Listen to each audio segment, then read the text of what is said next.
Okay? Oh, I should not have said it that way.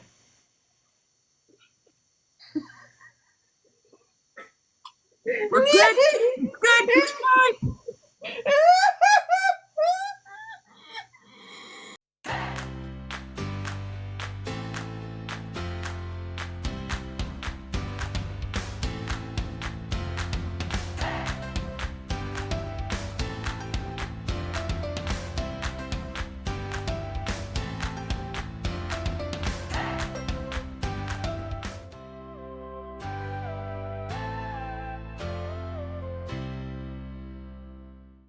Welcome to the Hold My Pen Promptcast. Yay! We really do need to start loading some sound effects.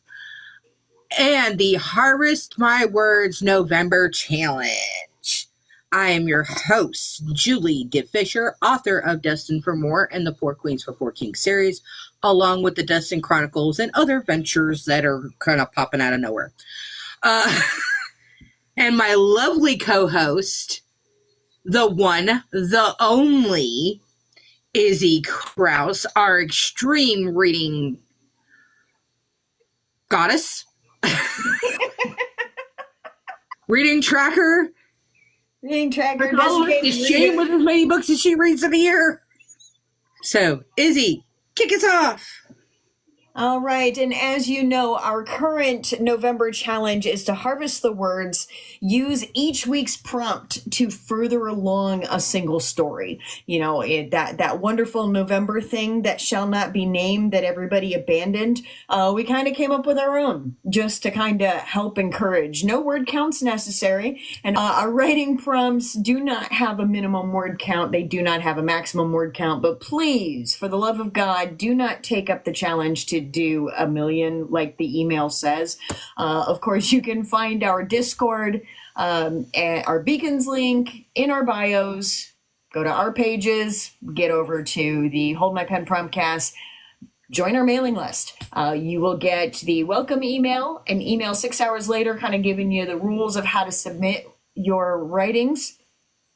And then the only other emails you will get is Sundays, between 4 p.m., 5 p.m. Eastern Central Time, right around in there, you will get the actual prompt emailed to you. So that way, even if you miss one of our lives, you miss the announcement, we forget to do a video.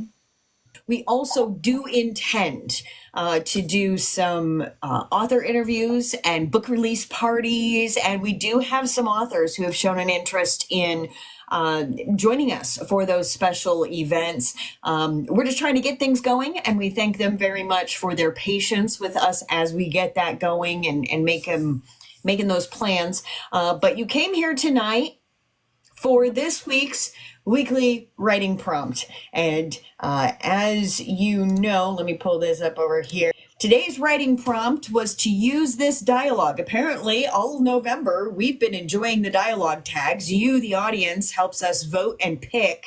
The dice pick our options. If you stay to the end, not only will you get this week's writing prompt, but you'll actually get to help choose this week's writing prompt. Yep, and you, the people, have voted for dialogue prompts. 5 weeks. Yeah, 5 weeks in a row. Use this dialogue. So tonight's dialogue was, I'll find her and bring her home. I promise. Now, of course, with our starting lines and our dialogue tag prompts that we share with you, pronouns and names, adjust them. The verbiage, you know, if it's a past tense verb and you need it to be a present tense verb, change it, right? The point is to use the dialogue, adjust it into your story, have it help you move forward with your story. Just waiting for the people munching to come back. Oh, God! I forgot about waffles. Shh! God bless America. Man. Bad shot. Oh my God. Well, that's all right, because up next in our weekly writing prompt, use this dialogue. I will find her and bring her home, I promise, is Miss C.R. McCormack herself, with more in our lovely little pirate world that has got its kraken hooks in me. Okay? Oh, I should not have said it that way.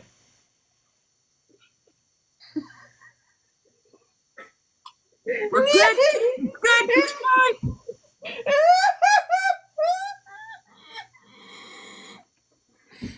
I'm fine, promise. I'm Fine. We're fine. Everything's fine.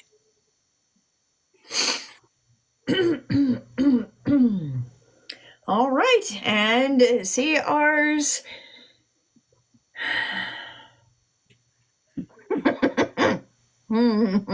Soraya woke to a low throbbing pain in her shoulder. Blinking repeatedly to try and clear her vision, she frowned up at the wooden ceiling above her. The manor didn't have wooden ceilings, which meant she had no idea where she was, and considering the last thing she remembered was being used as a human shield by a very large man, that wasn't good. Suddenly thankful for the repeated drills about what to do if kidnapped, she took stock of her physical state first. Her shoulder hurt, which wasn't a surprise since she'd been shot, but it wasn't nearly as bad as she'd expected. Granted, she'd never been shot before, but she was fairly sure it was supposed to hurt more than this.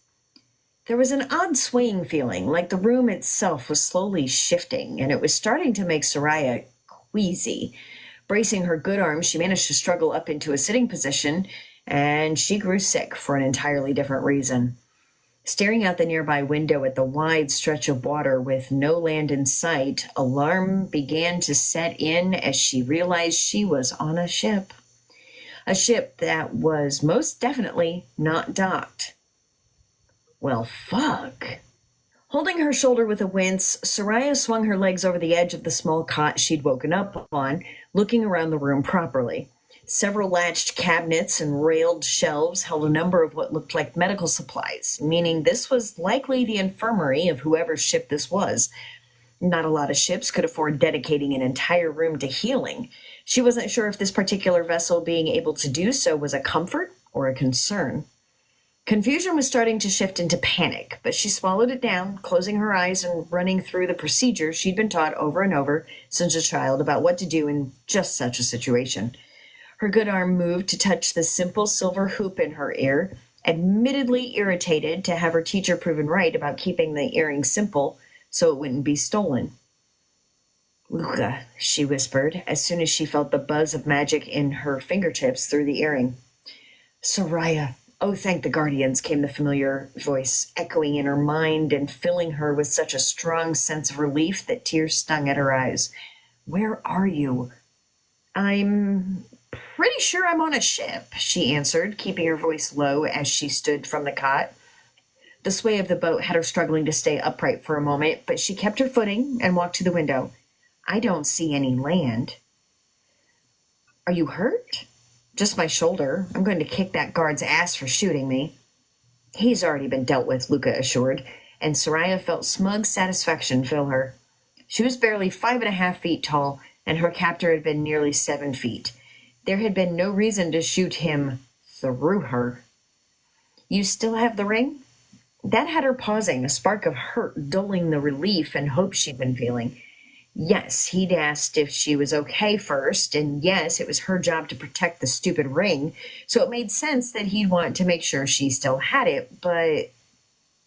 "Yep, my hand aches a bit, so they definitely tried to take it, but I still got all my fingers," she assured, flexing said hand a couple times, staring at the glittering opal set in the black band.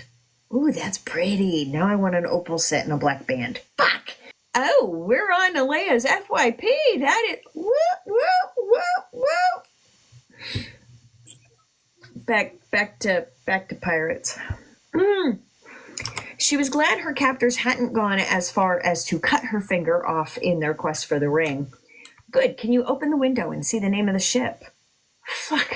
I don't think this window opens," she grumbled, feeling along the edges and tugging at any lip or latch she could find. "I can't see the sides at all." Looking around the room, she stumbled back to the cot and dropped down onto it as a wave of exhaustion hit her. Feeling the sting of tears once more, "Luca, I'm scared. Who took me? Was it pirates?" "I don't know. I wasn't able to get there in time. There haven't been any ransom demands yet, but it doesn't matter. You're going to be fine. I'll find you and bring you home, Soraya. I promise." Nodding, even though she knew he couldn't see, she leaned back against the wooden wall of the small room, taking in a shaky breath and doing her best to calm herself down. Going over the lessons once more for what to do when taken hostage.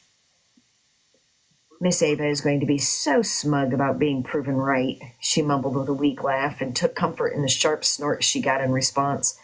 "So much for no one being cocky enough to kidnap the ring keeper, huh? Aren't you glad you listened to all her pointless drills?" "Shut up, and please hurry," she whispered, dropping her hand from the earring as she heard a loud click in the door, and it swung open. Pulling her feet up onto the bed, she set her face into a hard expression, glaring at the red-headed man standing in the door, grinning at her. "The princess awakens at last," he spoke in a playful tone, and her glare shifted into a scowl. "I'm not a princess," she corrected. His grin only widened in response, and he leaned against the frame of the door. "No, I suppose you're not. We've threatened our share of royalty, and I'll say this much. None of them have stood up to us the way you did back there. Marcus said you were a right spitfire when he asked for the ring." Noting that she now had a name for the mountain of a man that had held her between him and the guards, she continued to glare at him in silence. He seemed to take her refusal to speak as a cue, stepping forward and sweeping his hand in a dramatic flourish as he bowed to her. "Princess or not, manners are still due. Forgive me. I am Captain Ridley, and you are currently my guest upon the Midnight Wave." "You mispronounced captive," she spoke in a flat voice, and rolled her eyes at the aghast look he shot at her. "What an ugly word. You're not chained up or in the brig. How are you a captive?"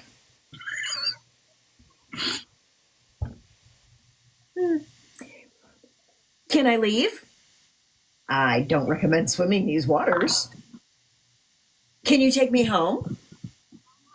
"Not at the moment, no." "Captive!" Stamping down her growing irritation, she called upon her teacher's lessons. She had to get as much information as she could without upsetting him. "Why did you take me?" Pretty sure Marcus made our demands clear back in the tower," Ridley pointed out.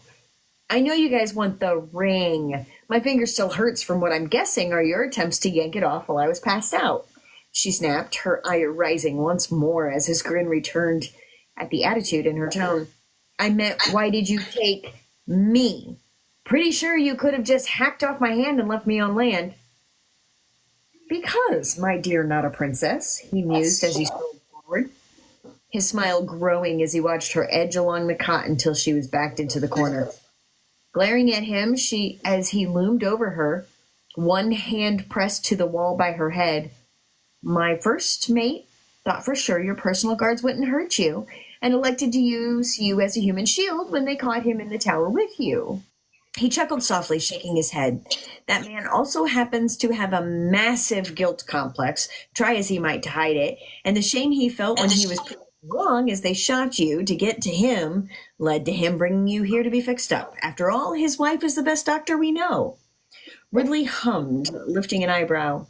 "Not quite his smartest call, I have to say. I don't enjoy having an entire fleet of ships on my tail, but..." His free hand lifted to press a finger under her chin, tilting her face up towards his as a smile turned smug. "At the very least, I've got the ring in my possession now, and it came with such a lovely bonus, so I can't complain too much." Seeing him leaning in even closer, Soraya panicked, her good arm moving on instinct, slamming her fist into his nose with a loud, sharp crunch. Chick got skills. Ridley immediately pushed off the wall and stepped back several paces, cursing and wincing as blood ran from his nose. She was instantly filled with both satisfaction and regret. Miss Ava had told her over and over not to antagonize her captors, to play along and behave. Breaking the nose of a pirate captain was definitely not behaving. She was absolutely going to end up in the grid now. To her surprise, rather than getting mad and lashing out at her, Ridley started laughing, pressing the heels of both hands against the sides of his nose and resetting it with a sickening crunch.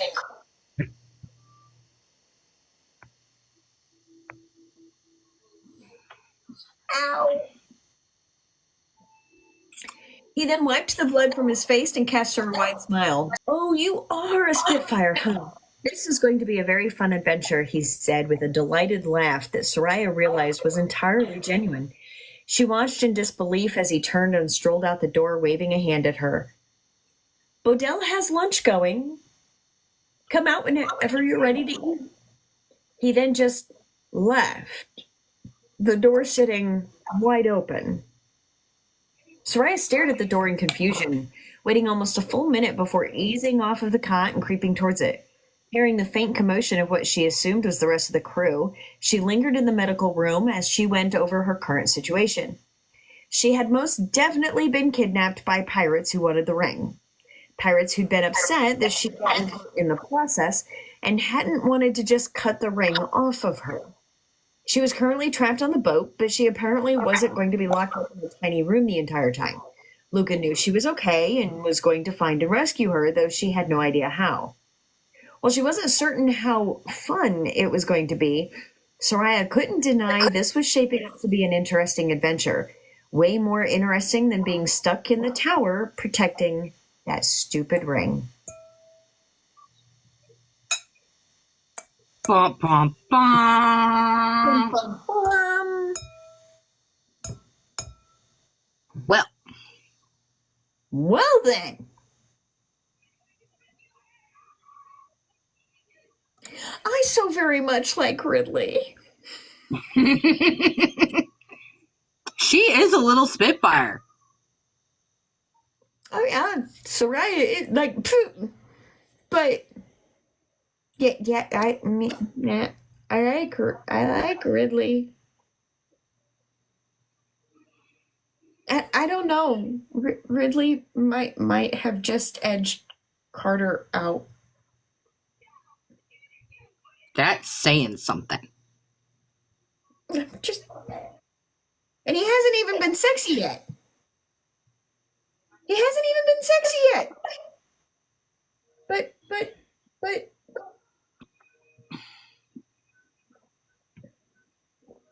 So, back into our third submission. This one is by our lovely, amazing host who made all of this possible with launching this on New Year's of this year. So we are coming up on 1 year of doing the show. So this is a continuation of Julie's work in progress, Crossroads. It had been weeks since Nikki had laid eyes on Piper. Her laughing face was all he had etched into his mind. As he began yet another of his drunken stupors, he scoured over every sighting, paper, but still couldn't find her. Nikki had promised to protect her at any and all cost, and now he had no idea where the hell she was. He knew something had gone sideways when he arrived home and she hadn't been there. He was given some bullshit story about her being on assignment with Mark and Chris, two guys that had his respect but wouldn't trust them to blow their noses, let alone keep Piper from doing something foolish. She had a bad habit of going off on suicide missions, and on more than one occasion, Nikki had to step in, cleaning up the mess. Unfortunately, he had also taught her well how to cover her tracks. That's where the problem currently lied. Piper stopped using her burner phone, the secondary accounts, or anything that would give away her whereabouts. Nikki had even gone as far as to try and track Xander Holston, her husband by law.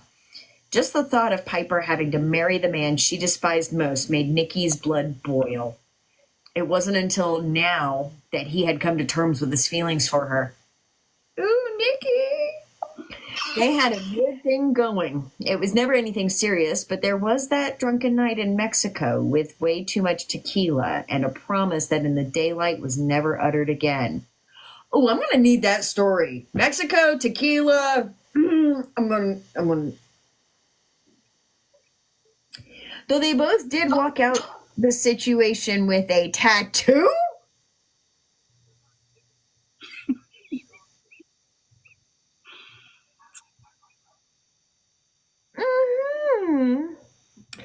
it served as a constant reminder of things they wouldn't dare speak out in mixed company. As Nicky ran his hand over the spade that was strategically placed on his inner arm, he begged for any small clue to her whereabouts. While most of the crew refused to make eye contact, it didn't go unnoticed that Mark and Chris avoided him like the plague.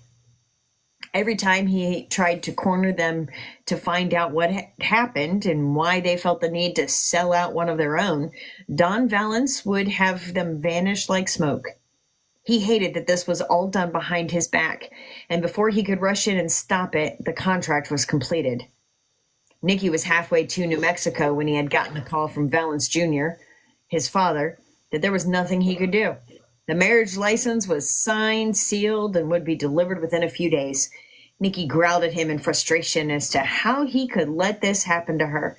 The only thing he could retort was that it wasn't his call.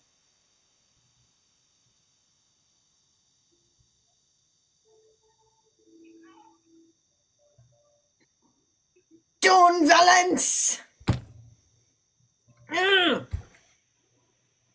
Oh, that's got to be a flashback or something, or a short story that kind of teases the whole thing. I want to know about Mexico, tequila, and the tattoo. Just saying. Well, I didn't get to the prompt. I believe You led up to where it's going to be in there. We know where it's coming. We know what Nicky's going to do because of the prompt, and by God,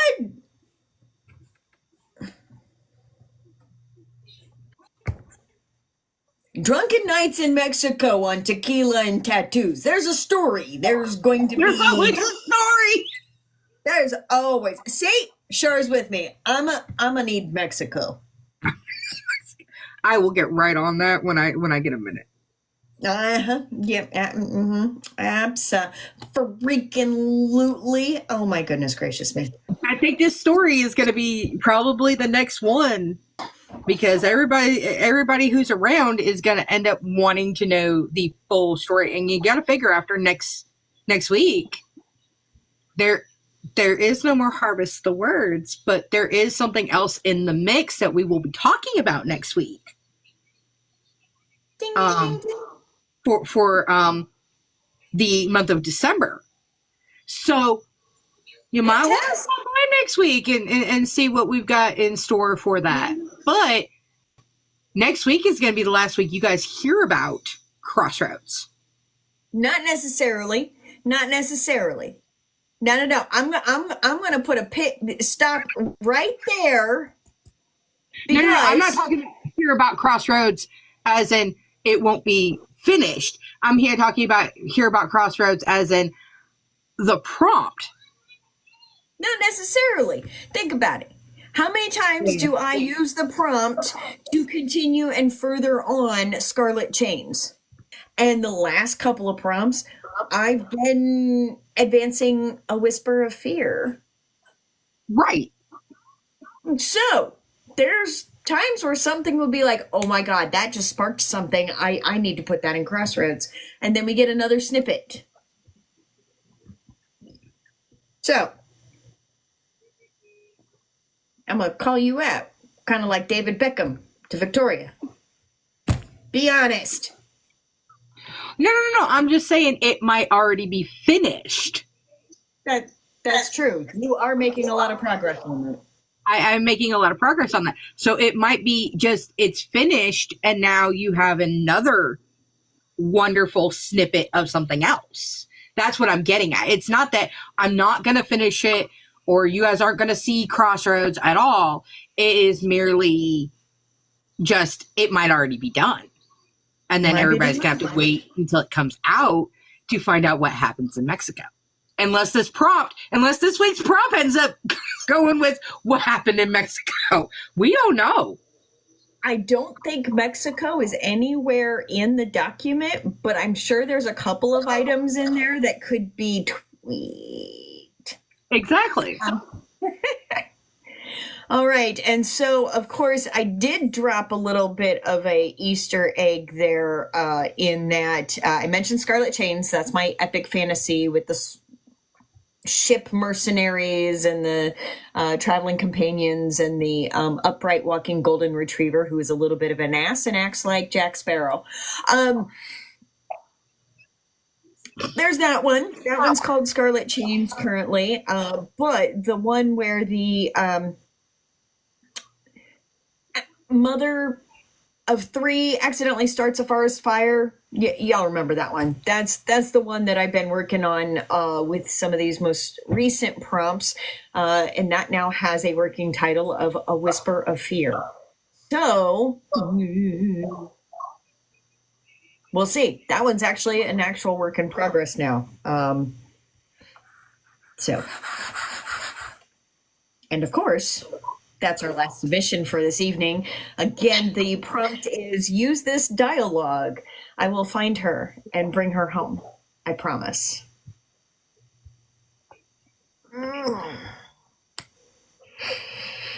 After unlocking the apartment door, Jiraiya threw his keys on the sideboard, kicked his shoes off by the coat rack, and plopped defeated on the couch. I'll find her and bring her home, I promise. Will you, Jiraiya? I mean, do you really think you can? If that piece of shit already did something to them, it's over. She tucked an ankle under her other leg as she sat beside him on the couch. The detective slumped deeper into the cushions with a groan, staring at the ceiling. Karen, I have to try. You heard the judge. She's refusing to sign the arrest warrant on our sparse evidence. If he didn't hurt Marjorie yet, we need to find her before he does. Yes, Huntington is a piece of shit. But we've taken on missing persons cases together before, and you've never acted this bugged out by them. What is it about this one? Taking off work and using vacation time to track this woman down? It could lead to places you have no jurisdiction. You are not McGarrett, Wallander, or even fucking Longmire, Jiraiya. Talk to me, babe. Reaching for his cheek, she turned him to face her. Please let me in. You wouldn't understand, Karen. He closed his eyes tight as he pulled away from her touch, and a trickle of moisture leaked down his cheek. She jiggled his chin back toward her. Why don't you tell me first, and then we decide if I understand or not? Jiraiya opened his anguish-filled eyes to glare directly into hers, and she gasped at the look. I had an older sister, Karen. I was the wuss. Excuse me, your what? Pregnancy. Hannah was 14 when I was born. Oh, Jiraiya. He held up a hand while somberly shaking his head. Please, Karen. If you want to know, let me get it out. When she nodded her agreement, he continued. Hannah was so smart. Got herself a full-ride business scholarship to LSU. Her high school sweetheart was an all-star athlete, wanted by the top sports schools. Just like every other high school jock sweetheart story, he was sidelined with injury. Schools lost interest, as they do, and with the lack of desire, all the offers dried up too. Tony couldn't get one based on academics like Hannah, so she gave up everything for him.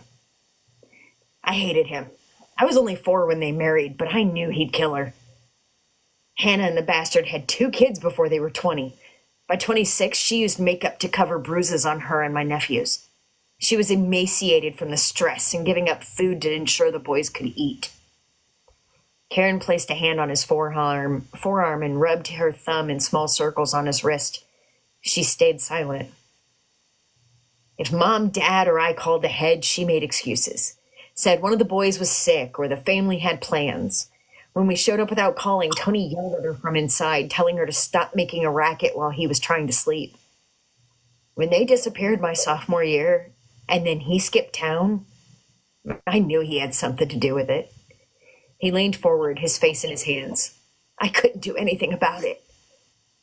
You were what, 16 at the time? There was nothing you could do, babe. Jiraiya whirled to look at her with distraught eyes again. Don't you see, Karen? I can do something now. Maybe I can save her and the kids. Maybe I can make up for being too young and too inept back then. I have to save Hannah. Karen lowered her voice to a soothing whisper. Marjorie. We have to save Marjorie, Jiraiya. Not Hannah. No, of course, I know that. You don't understand. By saving Marjorie, I will be saving Hannah. It will undo my constant feeling of failure, like I made things right. Maybe not for Hannah and Zeke and Uriah, but maybe for Marjorie and Aiden and Emmeline and Evander. I know their names, Karen. I am not confusing the two cases. But by making one right, the ghost of Hannah will let me go and help me forgive myself for things outside my control. She watched him quizzically. Uriah, are you seeing a therapist? Yes, and he agrees with me. I need to do this. What if it goes the other way, though? Won't it have the potential to set you back? The simultaneous shrug and headshake he gave spoke volumes about his uncertainty. Maybe? Maybe not? Unless I try to be the skilled 37-year-old detective that 16-year-old Uriah wasn't, I'm convinced I won't be able to let it go. Ever. I didn't try at all then, Karen. I have to try now. She squeezed his hand. All right. We need a case board. Where's the push pins and rolling cork board? Dun, dun, dun. Damn, that got... I mean, we know what that is, so quite literally, that got a little dark quickly, but we're good. It's fine. It's fine. So, and that's one of the other things. So A Whisper of Fear, because of some other things in the background, I'm not going to use the term supernatural in my book, although I could. I'm actually going to use the word preternatural, and go ahead and have fun looking up preternatural versus supernatural and going down that rabbit hole. Yeah, hey, I can be spooky. I can be cagey. Don't give me that look. Don't give me that look. But what I'm hoping for is to maybe make it a novella and actually get that probably out well before my epic fantasy, because that epic fantasy is it's cooking up to be probably 110 to 120, maybe more, thousand words. So. All right. Are we ready to start the roll for tonight? Well, didn't you have something to share that you wanted to talk about? Oh, yeah, I do. But I was going to wait until after the roll. I was gonna wait till after the roll tonight. It has been announced, for those who haven't seen the video, I got into packing the readers. And I will be at Green Bay, Wisconsin in June with hopefully a couple of new books. Oh, yeah, and Patrick's going to be there too. And then to top everything else off, while I cannot say that I will have anything published by then, and I am not any kind of trying to be an attending author anywhere, there may be the possibility that somebody might be showing up at a certain thing anyway, because that's the week I don't work for mental health reasons. Right. Yeah, there very much might be a Julie, Izzy, Patrick combo. My FOMO just got worse. Sorry, sure. So all sorts of wonderful news is, more videos coming up for TBR board games, potential for digital copies that people can download and use. And I am this close to getting the reading tracker set up and ready on Google Sheets for anyone to download and save a copy for free, with all the extras that come with it. Julie's going to be at Packing the Readers along with Patrick. I may also be hanging out as well. Don't get your hopes up yet, because I broke hoe. Okay, she's not really going to have much of a choice if we kidnap her. I mean, just like... If I pull up and say, hey, get in the car. Get in the car. If you pull up and say, get in the car, I do not have a choice. This is true. This is very much true. And I am. And don't worry. You have a 7.5 hour time frame of packing your bags. because I know exactly how far it is between my house and yours. Yes, you do. Yes, you do. So that being said, we are 8 minutes from the 10:30 mark. We've actually been doing with our normal group, kind of doing an hour and a half show. You guys know the drill, and you're getting with it. For those who are not signed up for the mailing list, to get the email in your inbox Sunday afternoon, please hit one of Julia or I's beacon links and head over to the Hold My Pen Promptcast. Don't got to join the Discord if you don't want to, although you can. We are there almost every single day, chit-chatting, hanging out, giving each other encouragement about wordings, phrasings, whether it's for the prompt or any of your other works in progress. But please sign up for the mailing list. That's the word. We will not spam the mailing list, and also stick to the mailing list. Also, if you want updates on where we are going to be, if Izzy does end up being with me, we will announce that through, because we will not be doing anything that weekend, mainly because we will literally be busy. Exactly. So it will also have additional information about various monthly additional challenges that we do. And so come hang out in Discord, join the mailing list so that you're up to date on the weekly prompts, whether or not they're canceled, whether or not there's a special event that we're doing. And also, we will also announce through there when we are doing the book release parties and when we are doing author spotlight interviews. We do have quite a few friends who have got re-releases of books coming up, some audiobook releases that are really awesome. And some of these people we know, some of these people we're really excited to get to meet and talk to, and low-key fangirl over.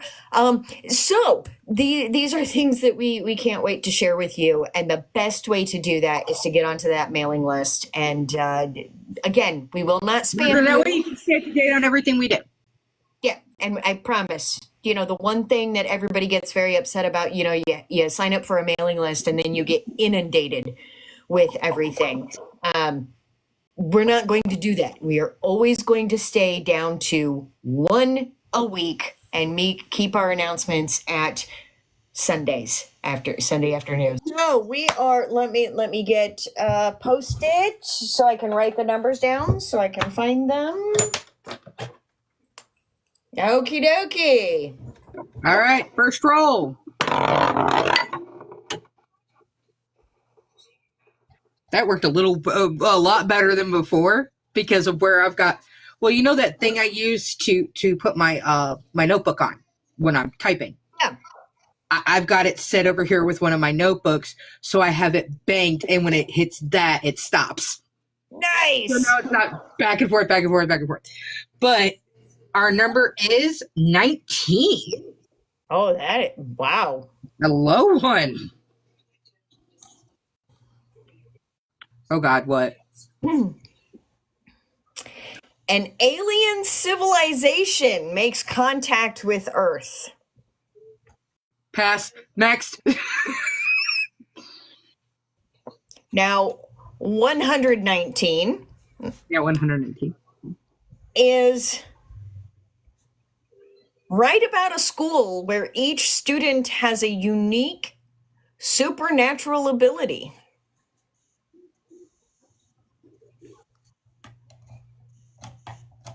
That's really not going to play well into my story. No, me either. Okay. All right, so starting first lines. Now, obviously, starting first lines normally on a prompt like that starts out your book or your short story or whatever. We are using it as this is the start of your prompt, whether that winds up being part of chapter 5 or chapter 20 of your book, that's fine. But for the purposes of the prompt, here's where you start. Okay. Sorry, try to go off the desk. Woo! Number 99.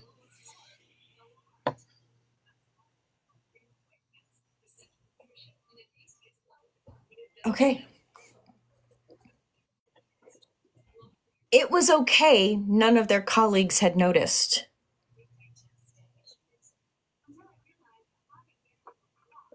Okay. I'm thinking Mexico. I'm thinking Mexico. I'm thinking Mexico. We were wondering how we were going to fit in Mexico. I'm telling you, we have a prop for every situation. Okay, and now dialogue.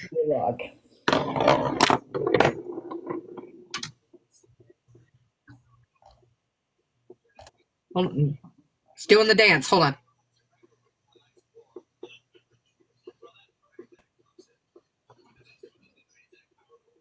$81. The die has been all over the place tonight. Ooh. Ooh. What? Ooh. Use this dialogue. How have you survived this long by yourself? Oh my God. All right, so That is Mexico. Well, hello, Miss Purra. Purra, do you want to vote? You want to vote? All right, guys. 1, 2, 3, or 4. Light up the comments. Light up the comments. Number 1, aliens make contact with Earth. Number 2, a special school where every student has a supernatural or a special ability. Number 3, starting line. It was okay.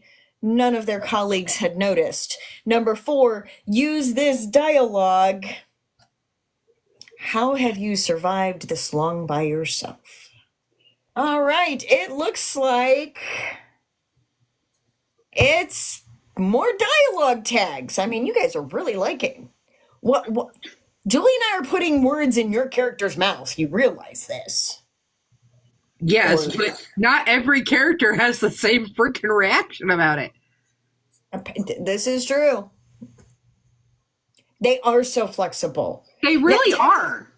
Technically, all of them are very, very super flexible because if you'll remember, the very second prompt we did said on New Year's Eve, an alien breaks into a prison. Mine ended up being a ship brig and a non-human species in a fantasy world. So, there are things... Mr. Parker, which I think that was the only one he ever wrote for, did one with where the translators spoke Gen Z. Yep. So you do have a lot of flexibility, but what I think I think why y'all are picking dialogue tags is because there are so many different ways that sentence, that phrasing, that piece of dialogue that a character might say could be put into so many different scenarios, situations, and it means something completely different. Even starting first lines is a place where it's like, okay, words have multiple meanings, right? And it's in there. I think with the original main prompts, they were either way too generic or way too specific. And they were there for a minute. Everything, we would have like several in a row that it would be like, okay, we're good, everything's good. And then we would have several that were just off the wall. Elvis. The cat stylist. Oh, yeah. But we've had a lot that are really, really good. So really, it's just really the matter of weeding them out, and then we go with the no, we don't like that, or no, we do like that. And then, we give our audience the power. So it's not just us choosing. Our audience has all the power to choose, because guess what? If I choose number 3, but everybody in the comments chooses number 4, we go with the majority rules. Absolutely. And when we were doing it where it was, we rolled and that's what we did. We started giving most of the power to the audience. mainly just because we wanted to see, not just participation, but we wanted to see what you guys thought. We wanted to see what everybody did. This show has ever evolved. Mm-hmm. And it was, well, we were going to pick these off camera, this, that, and the other. I'm like, I've always loved the fact that I roll on camera. This is what we do. This is where we're going. Everything is live with us because what you see is what you get. Right. I mean, my live reactions, getting mad at Delia almost every single week because she terrifies me. So, live is, because what you see is what you get. There's no ifs, ands, or buts about it.